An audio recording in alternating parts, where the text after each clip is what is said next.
बिस्मिल्लाहिर्रहमानिर्रहीम बिस्मिल्लाहिर्रहमानिर्रहीम तस्बीह अल्लाह ताला की दुरूद व सलाम आखिरी नबी हज़रत मोहम्मद सल्लल्लाहु अलैहि वसल्लम पर। मैं राय आबिद अली खरल रास्त नुक्ता के फोरम से हाज़िर खिदमत। मेरे देखने और सुनने वालों को सलाम। आज का हमारा मौजू है कि एनटीएन गलती से ले लिया, अब क्या करें, कितना नुकसान होगा या नहीं। एनटीएन यानी नेशनल टैक्स नंबर चाहे गलती से हासिल कर लिया हो, किसी एक काम की तकमील के लिए या किसी के कहने पे हासिल कर लिया हो ताकि टैक्स कम लगे। बैंक में रकम थी, मुनाफा आ रहा था, टैक्स ज़्यादा काटा जा रहा था, तो बैंक ऑफिसर ने फाइलर बना दिया, एनटीएन हासिल कर लिया। तो अब बैंक में रकम नहीं है, तो अब क्या करें। या ऐसी भी सूरत हाल हो सकती है कि जब नौकरी थी तो एनटीएन हासिल किया, अब नौकरी नहीं रही, या रिटायरमेंट हो गई है, या किसी इम्तिहानी मरकज़ में ड्यूटी लगी, पैसे मिलने थे, तो अकाउंटेंट ने टैक्स से बचत के लिए फाइलर बना दिया, एनटीएन हासिल कर लिया। अब ना सरकारी मुलाजमत है, ना प्राइवेट मुलाजमत है, ना कोई कारोबार है, तो फिर क्या किया जाए। ऐसी बेशुमार सूरत हाल हो सकती हैं। अगर किसी भी ऐसी सूरत हाल का आपको सामना है तो परेशान होने की ज़रूरत नहीं है।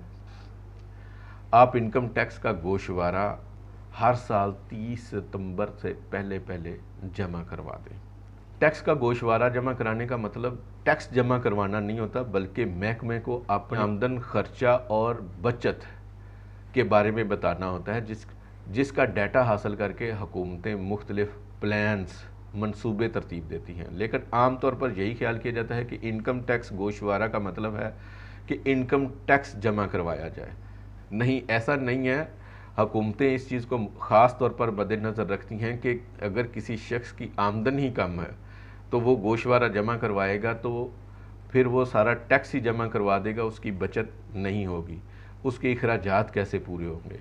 तो जैसे अगर हम इस साल 2023 का 2022-23, जैसा कि इस साल हम लें साल 2022-23 का, जिसको टैक्स ईयर 2023 कहते हैं, अगर कोई शख्स कारोबार से 6 लाख रुपया कमा रहा है या मुलाजमत से 6 लाख रुपया कमा रहा है, उसके ऊपर टैक्स लागू नहीं है, टैक्स की एग्जम्पशन है।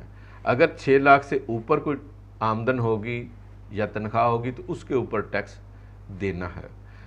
तो 6 लाख से कम आमदनी वाले लोगों को टैक्स जमा करवाना नहीं होता। लेकिन अगर उन्होंने एनटीएन हासिल कर लिया है तो फिर उनको इनकम टैक्स की रिटर्न, इनकम टैक्स का गोशवारा जमा कराना ज़रूरी है।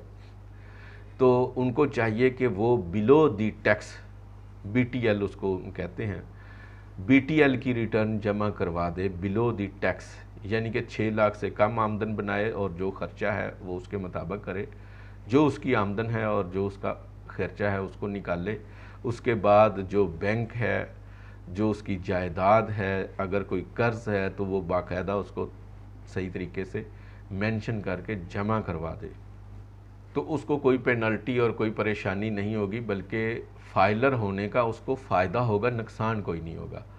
अगर वो पढ़ा लिखा है तो ख़ुद भी गोशवारा जमा करा सकता है। ऑनलाइन भी कई वीडियोस मौजूद हैं जिनकी वो मदद ले सकता है, या उनसे सीख सकता है, या किसी दूसरे शख्स की मदद ले सकता है, या वो किसी कंसल्टेंट से रब्ता करके उसके ज़रिए से भी अपनी इनकम टैक्स की रिटर्न जमा करवा सकता है। तो इसमें रास्त नुक्ता ये है कि अगर एनटीएन हासिल कर लिया है तो इनकम टैक्स की रिटर्न जमा करवाएं, उसका नुकसान नहीं है, फ़ायदा है। आपकी वाइट मनी डिक्लेयर की जा सकती है और उसके साथ साथ आप फाइलर होने का स्टेटस भी इंजॉय कर सकते हैं। उम्मीद है आप वीडियो को लाइक और चैनल को सब्सक्राइब करेंगे।